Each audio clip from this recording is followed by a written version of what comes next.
The experience was very eye-opening because what happened was that it was my first time in Delhi, and we landed in India, and Adam, which is the executive communications in charge, was nice enough to bring me around first, and then I had to attend a meeting to go through their digital marketing strategy. And through that, I kind of understood what it takes to actually run a proper online presence, both for Richard as well as the executives in India. And after that, the day sort of ended with Adam taking me around and having a tour of what India's operation is like. And then that sort of was day one. For day two, it was quite interesting in the sense that I get to spend the entire day with Richard. It started with a global conference call, and that was very eye-opening because I get to have a lot of insights on HP's operations hands-on. And then after that, we went into a meeting room where I get to go more in-depth and understand what India's numbers are like. And then as they go through the numbers, I get to see what the market condition is and get to learn about how Richard handled various situations and challenges that the Indian market faces. And that gave me a very wide perspective on the range of obstacles as well as the limitations that has to be overcome in order to run a successful business in a foreign country for a MNC like HP. And that gave me a lot of sort of inspiration and also motivation to do better when I go back to Singapore. Yeah. Afterwards, it was a long day. So what happened was that afterwards we went into a big conference room where Richard has get to interact with a lot of internal employees, sort of address their questions and what is it like for them and their experiences, and sort of answer some of the queries they might have about the India operations. That was very rushed, but from that sneak peek, I get to see how Richard actually made a lot of effort to gather feedback, and also he practices what he preaches as an open environment. Yeah, and after that, I ended the day with having a dinner with Richard and he answered a lot of my questions.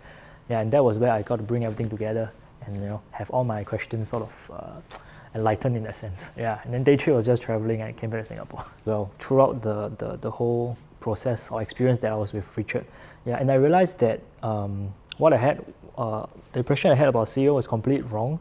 It actually takes a lot of hard work, a lot of experience, a lot of analytical ability, as well as ability to digest information and break them down and come up with a conclusion from it, right? So that is not easy in that sense, and that will make me realize that there's a lot for me to improve on if I want to be a CEO next time.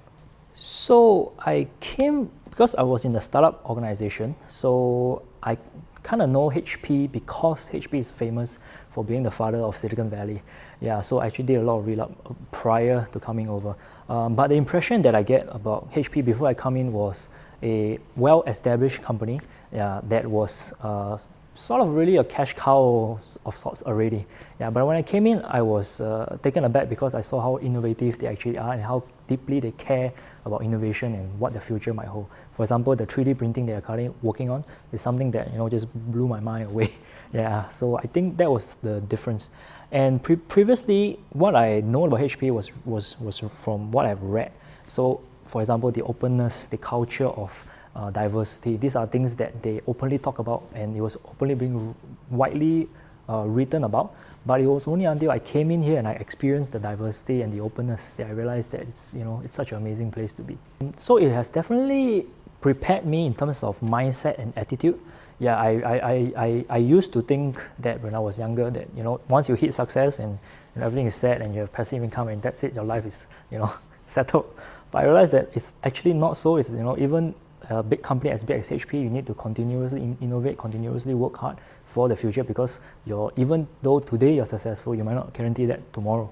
Yeah, because of that, I sort of able to prepare my mindset in the sense that I realized that if I were to aspire to be somebody as successful as Richard and build a company as successful as HP, I got to continuously, work hard and innovate and prepare for the future, just like HP has done for themselves, and keep reinventing as they go along. I always wanted to be an entrepreneur. I guess it's because I read a lot when I was young, and from reading, I realized that the entrepreneurial way of life is something that I aspire to do.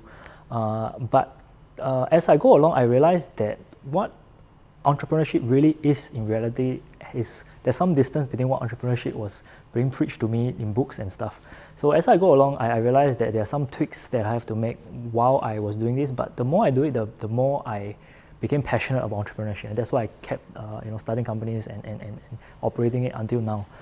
This trip towards HP gave me a very different perspective, in a sense I saw what a corporate life is like, right? And sort of it has made me rethink what my priorities are, and make me want to analyze my values so that I can better decide on whether do I want to continue on this entrepreneurship journey for the rest of my life, or do I want to join a corporate later on.